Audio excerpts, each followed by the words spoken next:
بسم الله الرحمن الرحیم. ګرانو ملګرو، تاسو ته په لرن انګلیش ان پښتو چینل کې په هراله او ستړي مشو یم. ملګرو، په نننۍ کلاس کې به زه تاسو ته برټش اینډ امریکن انګلیش زده کوم. برټش یعنی د برطانیا، اینډ امریکن او د امریکي انګلیش. یعنی برټش چې کومه دی دا د انګلینډ والا چې کوم انګلیشي، او امریکن چې د کوم د امریکي انګلیشي. په دې دواړو کې فرق څه دی؟ دا دواړه به زه تاسو ته په دې کلاس کې په اسانه طریقې سره زده کوم. راځئ چې خپل نننی کلاس شروع کړو. پیلنی ټکی موږ سره څه دی؟ ټرینرز. ټرینرز چې کومه دی دا په برټش انګلیش کې موږ وایي بوټانو ته، یعنی په کوم کې چې موږ ټریننګ وغیره کوو. په امریکن انګلیش کې دې ته وایي سنیکرز. جمپر یا مطلب فل اوور. فل اوور دا چې کومه دی مطلب دا موږ د بنیل شانته ته وایي. بنیل چې موږ کوم اچو نو دې ته موږ وایي جمپر یا فل اوور. او په امریکن انګلیش کې دې ته وایي سویټر. ویسټ کوټ. ویسټ کوټ چې کومه موږ دا واسکټ اچو، موږ چې ورته په پښتو کې واسکټ وایي، نو دې ته په برټش انګلیش کې وایي ویسټ کوټ. او په امریکن انګلیش کې دې ته وایي ویسټ. بریسز. بریسز چې کومه دی د اصل کې هغه څیز ته وایي کله چې یو څیز کنټرول کوي. بریسز اکثر موږ په غاښونو کې لګو، کله چې د انسان غاښونه کاږي نو هغې لپاره موږ بریسز استعمالو چې دا ټیکي. داسې موږ په کپړو لپاره هم دغه رنګ موږ یو څیز استعمالو چې زموږ دا کپړې بار نه وځي، یا مطلب کپړې پټ راځي، نو دې ته موږ په برټش انګلیش کې وایي بریسز. په امریکن انګلیش کې دې ته وایي سسپینډرز. سکاش. سکاش چې کومه دی دا وایي په برټش انګلیش کې دا وایي جوس ته، او په امریکن انګلیش کې موږ جوس ته سمپل جوس ویلی شو. کوکر. کوکر چې کومه دی دا موږ سره هغه څیز دی چې په دې باندې موږ هر څه پخوو، نو دې ته په برټش انګلیش کې وایي کوکر. او په امریکن انګلیش کې دې ته وایي سټو. بټي. بټي چې کومه دی دا موږ سره یو څیز دی چې موږ یې خورو، د کیک په رنګ یو څیز دی، په دې کې دننه مختلف قسمه خپل مواد دي، د خوراک څیز دی دا موږ خورو، دې ته په برټش انګلیش کې وایي بټي. او په امریکن انګلیش کې دې ته وایي سینډویچ. بیټروټ. بیټروټ چې کومه دی دا چقندر ته وایي په برټش انګلیش کې، او په امریکن انګلیش کې دې ته وایي بیټ. میز. وږی. کوم چې دا جوار یا وږی دې ته په برټش انګلیش کې ویلی شي میز. او په امریکن انګلیش کې دې ته وایي کان، یعنی وږی. د جوارو چې کوم وږی دې ته په امریکن انګلیش کې کان وایي، او په برټش انګلیش کې دې ته وایي میز. بلیک ټریکل. بلیک ټریکل چې کومه دی دا موږ سره د ګوړې چې کومه چیړ ورته موږ وایي دا هغې ته وایي. په برټش انګلیش کې دې ته وایي بلیک ټریکل. او په امریکن انګلیش کې دې ته وایي مولاسز.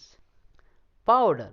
پاوډر چې کومه دی دا موږ په برټش انګلیش کې، یعنی د په برطانیا په انګلیش کې دا موږ خوږو ارڅه ته یا چینی ته ویلی شو، او په امریکن انګلیش کې دې ته موږ وایي شوګر، یعنی خواږه ارڅه یا چینی. سټارټر. سټارټر چې کومه دی دا موږ سره د خوراک یو قسم دی، سلاد وغیره دا سیزونه، مختلف قسمه سیزونه چې دا موږ د کانې سره خورو، دې ته په برټش انګلیش کې وایي سټارټر. او په امریکن انګلیش کې دې ته وایي نیپکن. ربش. ګندګي. ګندګي وغیره خځلو ته په انګلیش کې وایي ربش. په امریکن انګلیش کې دې ته وایي ګاربیج، یعنی ګندګي. جیکټ پوټیټو. جیکټ پوټیټو دا موږ هغه الو ته وایي کوم چې موږ په اور باندې پوخ کړو یا په اوبو کې ویشو، نو دا موږ په برټش انګلیش کې دې ته وایي جیکټ پوټیټو. په امریکن انګلیش کې دې ته وایي بیکډ پوټیټو. چپس. په برټش انګلیش کې موږ الوګانو چپسو ته، الوګانو نه چې موږ دا کمې قطرې قطرې کو، دې ته موږ په برټش انګلیش کې چپس وایي. په امریکن انګلیش کې دې ته موږ وایي فرایز. کرسپ. کرسپ چې کومه دا موږ عام چپس په شاپرو کې، دې ته موږ په انګلیش کې ویلی شو په برټش انګلیش کې کرسپ، او په امریکن انګلیش کې دې ته موږ ویلی شو چپس. ابرجان. ابرجان چې کومه دی دا وایي بانجي ته، په برټش انګلیش کې دې ته وایي ابرجان، او په امریکن انګلیش کې دې ته وایي ایگ پلانټ. سویټس یعنی څټونکي وغیره یا خواږه ارڅه چاکلیټ، دې ته موږ په برټش انګلیش کې ویلی شو سویټ، او په امریکن انګلیش کې دې ته موږ وایي کینډي. ټیک وی. ټیک اوی. ټیک اوی دا موږ سره هغه څیز دی چې په دې کې موږ یو کس له تحفه وړو، یو کس له ډالۍ وغیره وړو.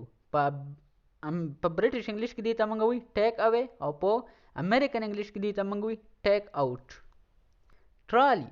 ټرالی چې کومه دی دا موږ سره یو ګاډۍ راسئ چې په دې کې موږ یو څیز د یو ځای نه بل ځای ته وړو، نو دې ته په برټش انګلیش کې وایي ټرالی، او په امریکن انګلیش کې دې ته وایي کارټ. ربش. ګندګي. ګندګي وغیره ته په انګلیش کې ویلی شي ربش، خو دا په برټش انګلیش کې ورته ربش ویلی شي، او په امریکن انګلیش کې دې ته وایي ټریش. موبایل. په برټش انګلیش کې موبایل چې کم موږ سره راسي دي ته موږ وی په برټش انګلیش کې موبایل، او په امریکن انګلیش کې دي ته وی سیل. ملګرو دا و زمونږ نننی کلاس چې په دې کلاس کې ما تاسو ته دا زده کړه چې په برټش انګلیش کې او په امریکن انګلیش کې فرق څه دی. په دې کې تاسو ته ما مختلف څیزونه راوړو چې دې ته په برټش انګلیش کې څه وي او په امریکن انګلیش کې څه وي. اکثر د موږ نه یو کس تپوس وکړي چې دا څیز څه ته وایي موږ ته پته نه لګي، خو موږ ته دا پته هم نه لګي چې دا د برټش انګلیش ورډز دی یا د امریکن انګلیش ورډ دی. خو ملګرو چېرته تاسو ته د دې کلاسونو ضرورت وي نو ما ته کمنټ وکړئ، انشاءالله زه به تاسو ته په روان وخت کې هم همداسې کلاسونه راوړم. ملګرو نننی کلاس موږ پای ته ورسېدو، اوس ماله اجازت راکئ، انشاءالله تاسو سره به په یو بل نوي کلاس کې ملاقات کیږي. د خپل ځان ډېر ډېر خیال ساتئ او ما په خپلو دواګانو کې هم یاد ساتئ. د الله په امان.